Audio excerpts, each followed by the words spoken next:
When ready, we say something like this: My Creator, I am now willing that you should have all of me, good and bad. I pray that you now remove from me every single defect of character which stands in the way of my usefulness to you and my fellows. Grant me strength as I go from here to do your bidding. Amen. Yes, there is a long period of reconstruction ahead. We must take the lead. A remorseful mumbling that we are sorry won't fill the bill at all. We ought to sit down with the family and frankly analyze the past as we now see it, being very careful not to criticize them. Their defects may be glaring, but the chances are that our own actions are partly responsible. So we clean house with the family, asking each morning in meditation that our Creator show us the way of patience, tolerance, kindliness, and love. The spiritual life is not a theory. We have to live it.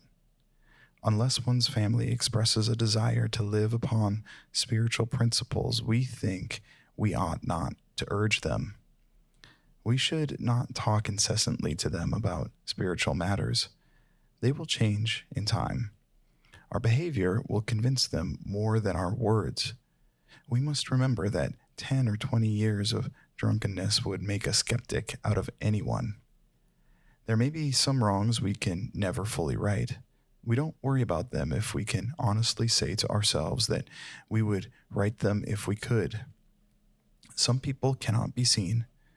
We send them an honest letter, and there may be a valid reason for postponement in some cases, but we don't delay if it can be avoided. We should be sensible, tactful, considerate, and humble without being servile or scraping.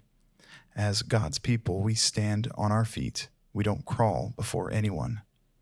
If we are painstaking about this phase of our development, we will be amazed before we are halfway through. We are going to know a new freedom and a new happiness. We will not regret the past, nor wish to shut the door on it. We will comprehend the word serenity, and we will know peace. No matter how far down the scale we have gone, we will see how our experience can benefit others. That feeling of uselessness and self-pity will disappear. We will lose interest in selfish things and gain interest in our fellows. Self-seeking will slip away. Our whole attitude and outlook upon life will change. Fear of people and of economic insecurity will leave us.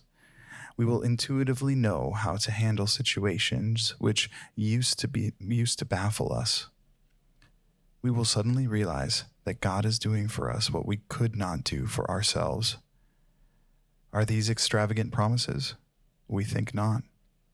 They are being fulfilled among us, sometimes quickly, sometimes slowly. They will always materialize if we work for them. This thought brings us to step 10, which suggests we continue to take personal inventory and continue to set right any new mistakes as we go along. We vigorously commenced this way of living as we cleaned up the past. We have entered the world of the Spirit. Our next function is to grow in understanding and effectiveness. This is not an overnight matter. It should continue for our lifetime. Continue to watch for selfishness, dishonesty, resentment, and fear. When these crop up, we ask God at once to remove them. We discuss them with someone immediately and make amends quickly if we have harmed anyone. Then we can resolutely turn our thoughts to someone we can help. Love and tolerance of others is our code. And we have ceased fighting anything or anyone, even alcohol. For by this time, sanity will have returned. We will seldom be interested in liquor. If tempted, we recoil from it as from a hot flame. We react sanely and normally, and we will find that this has happened automatically. We will see that our new attitude toward liquor has been given us without any thought or fear on our part. It just comes. That is the miracle of it. We are not fighting it, neither are we avoiding temptation. We feel as though we had been placed in a position of neutrality, safe and protected. We have not even sworn off. Instead, the problem has been removed. It does not exist for us. We are neither cocky nor are we afraid. That is our experience. That is how we react so long as we keep in fit spiritual condition. It is easy to let up on the spiritual program of action and rest on our laurels. We are headed for trouble if we do, for alcohol is a subtle foe. We are not cured of alcoholism. What we really have is a daily reprieve contingent on the maintenance of our spiritual condition. Every day is a day when we must carry the vision of God's will into all of our activities. How can I best serve you? Your will, not mine, be done. These are thoughts which must go with us constantly. We can exercise our willpower along this line all we wish. It is the proper use of the will. Much has already been said about receiving strength, inspiration, and direction from Him who has all knowledge and power. If we have carefully followed directions, we have begun to sense the flow of His Spirit into us. To some extent, we have become God conscious. We have begun to develop this vital sixth sense. But we must go further, and that means more action. Step 11 suggests prayer and meditation. We shouldn't be shy on this matter of prayer. Better men than we are using it constantly. It works if we have the proper attitude and work at it. It would be easy to be vague about this matter, yet we believe we can make some definite and valuable suggestions. When we retire at night, we constructively review our day. Were we resentful, selfish, dishonest, or afraid? Do we owe an apology? Have we kept something to ourselves which should be discussed with another person at once? Were we kind and loving toward all? What could we have done better? Were we thinking of ourselves most of the time?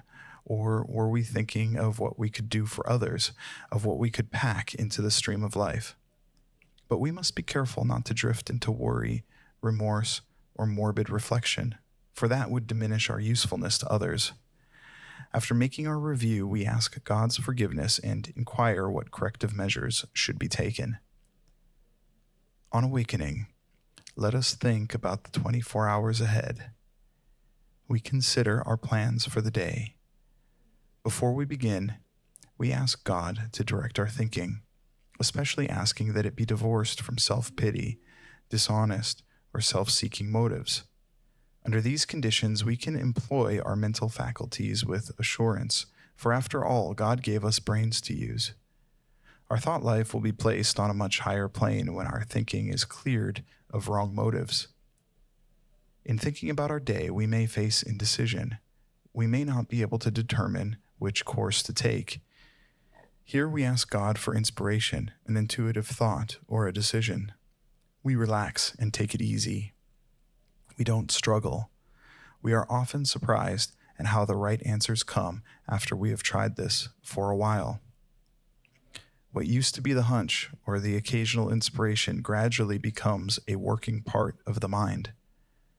Being still and experienced, and having just made conscious contact with God, it is not probable that we are going to be inspired at all times.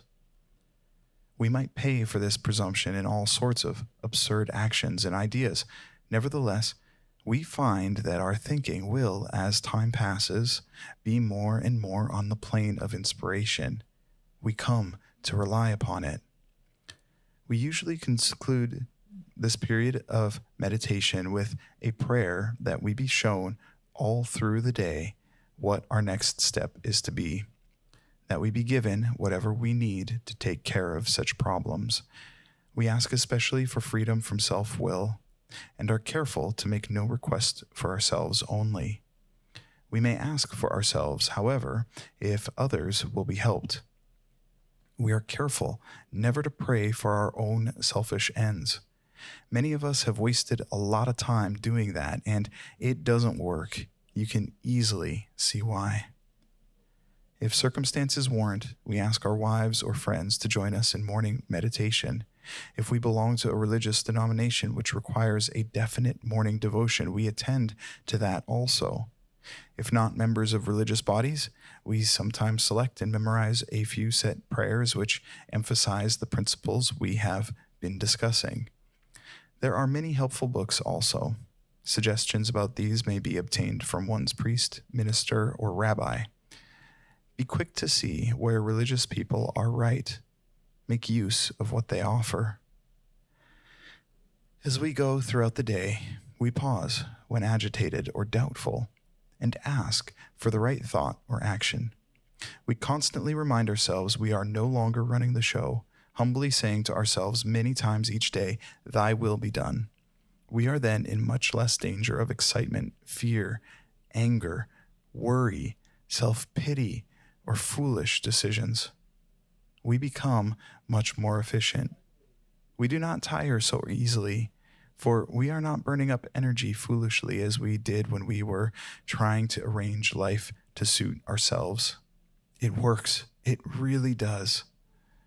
We alcoholics are undisciplined, so we let God discipline us in the simple way we have just outlined. But this is not all. There is action and more action.